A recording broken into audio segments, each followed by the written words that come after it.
ದಕ್ಷಿಣ ಭಾರತದ ಶಕ್ತಿ ದೇವತೆಯಾದಂತಹ ಶಿರ್ಸಿ ಮಾರಿಕಾಂಬಾ ದೇವಿಯ ಜಾತ್ರಾ ಮಹೋತ್ಸವ ಅದ್ದೂರಿಯಾಗಿ ನಡೀತಿದೆ. ನಾವಿವತ್ತು ರಥೋತ್ಸವ ನಡೀತಿರುವಂತಹ ಜಾಗದಲ್ಲಿದ್ದೇವೆ. ರಥೋತ್ಸವಕ್ಕೆ ಅರ್ಧ ದಾರಿ ಬಂದಿರತಕ್ಕಂಥದ್ದು ನಾವು ಗಮನಿಸಬಹುದು. ಶಿರ್ಸಿ ಮಾರಿಕಾಂಬೆ ಇದು ಶಕ್ತಿ ದೇವತೆ. ಇದು ದಕ್ಷಿಣ ಭಾರತದಲ್ಲಿ ಅತಿ ದೊಡ್ಡ ಜಾತ್ರಾ ಮಹೋತ್ಸವ ಅನ್ನುವ ಹೆಗ್ಗಳಿಕೆಯನ್ನ ಪಡೆದಿರುವತಕ್ಕಂಥದ್ದು. ಈ ಜಾತ್ರೆ ಈಗ ನಿನ್ನೆಯಿಂದ ಪ್ರಾರಂಭ ಆಗಿದೆ. ನಿನ್ನೆ ರಾತ್ರಿ ದೇವಿಯ ಕಲ್ಯಾಣೋತ್ಸವ ನಡೆದಿದೆ. ಇವತ್ತು ಬೆಳಿಗ್ಗೆ ದೇವಿಯ ಮೂರ್ತಿಯನ್ನ ತೆಗೆದುಕೊಂಡು ರಥದ ಮೂಲಕ ಬರ್ತಾ ಇರತಕ್ಕಂಥದ್ದು ದೇವಿ ದೇವಸ್ಥಾನ ಬಿಡಕಿ ಮೈದಾನ ಅಂತ ಅಲ್ಲಿಯವರೆಗೆ ರಥವನ್ನ ತೆಗೆದುಕೊಂಡು ರಥದಲ್ಲಿ ದೇವಿಯನ್ನ ತೆಗೆದುಕೊಂಡು ಬರ್ತಾ ಇದ್ದಾರೆ.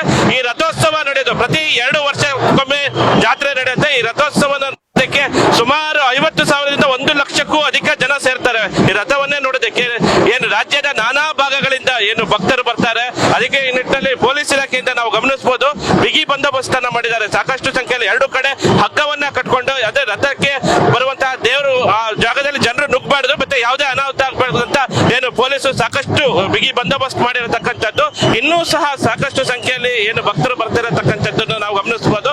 ಇನ್ನು ಇದು ಇಲ್ಲಿಂದ ಆದ್ರೆ ಇವತ್ತಿನಿಂದ ಬಿಡಕಿ ಮೈದಾನದಲ್ಲಿರುವಂತಹ ಗದ್ದುಗೆಯಲ್ಲಿ ದೇವಿ ಕೂರ್ತಾರೆ.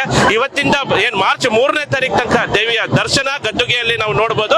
ಈ ದರ್ಶನ ನೋಡೋದಕ್ಕೆ ಇಡೀ ರಾಜ್ಯದಿಂದ ಸುಮಾರು 20 ಲಕ್ಷಕ್ಕೂ ಅಧಿಕ ಜನರು ಬರ್ತಾರೆ. ನಾವು ಗಮನಿಸಬಹುದು ದೇವಿಯ ದೇವಿ ಹೊತ್ತಂತಹ ರಥ ಈಗ ಮೇಲ್ಗಡೆ ಬರ್ತಿರತಕ್ಕಂಥದ್ದನ್ನು ನಾವು ಗಮನಿಸಬಹುದು. ಮತ್ತೆ ಭಕ್ತರು ಸಹ ಸಾಕಷ್ಟು ಸಂಖ್ಯೆಯಲ್ಲಿ ದೇವಿಯನ್ನ ಆರಾಧನೆ ಮಾಡ್ತಿರ್ತಕ್ಕಂಥದ್ದು.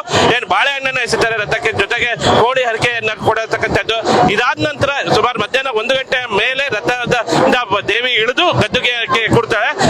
ಮಾರ್ಚ್ 3ನೇ ತಾರೀಕು ತನಕ ದೇವಿ ಗದ್ದುಗೆಯನ್ನು ಕೊಡ್ತಾರೆ. ಅದಾದ ನಂತರ ಮೂರ್ತಿಯನ್ನು ವಿಸರ್ಜನೆ ಮಾಡ್ತಾರೆ. ಮತ್ತೆ ದೇವಸ್ಥಾನ ಯುಗಾದಿವರೆಗೆ ದೇವಸ್ಥಾನದಲ್ಲಿ ದೇವಿ ದರ್ಶನವನ್ನ ಬಂದ್ ಮಾಡ್ತಾರೆ. ಯುಗಾದಿಯಿಂದ ಜಾತ್ರೆಯಲ್ಲಿ ಜಾತ್ರೆ ಮುಗಿದ ಯುಗಾದಿಯ ನಂತರ ದೇವಿ ದರ್ಶನ ಕೊಡ್ತಾರೆ. ಒಟ್ಟಾರೆ ಶಿರ್ಸಿ ಮಾರಿಕಾಂಬಾ ದೇವಿಯ ಜಾತ್ರಾ ಮಹೋತ್ಸವ ಅದ್ದೂರಿಯಾಗಿ ನಡೀತಾ ಇದೆ. ರಾಜ್ಯದ ನಾನಾ ಭಾಗದಿಂದ ಭಕ್ತರು ಬರ್ತಾ ಇರತಕ್ಕದ್ದು. ಮಾರ್ಚ್ 3ನೇ ತಾರೀಕು ತನಕ ಭಕ್ತರಿಗೆ ದೇವಿ ದರ್ಶನವನ್ನ ಗದ್ದುಗೆಯಲ್ಲಿ ನೀಡ್ತಾರೆ. ಕ್ಯಾಮರಾ ಪರ್ಸನ್ ಪ್ರಕಾಶ್ ಜೊತೆ ಸಂದೀಪ್ ಸಾಗರ್, ನ್ಯೂಸ್ ಫಸ್ಟ್, ಕಾರವಾರ.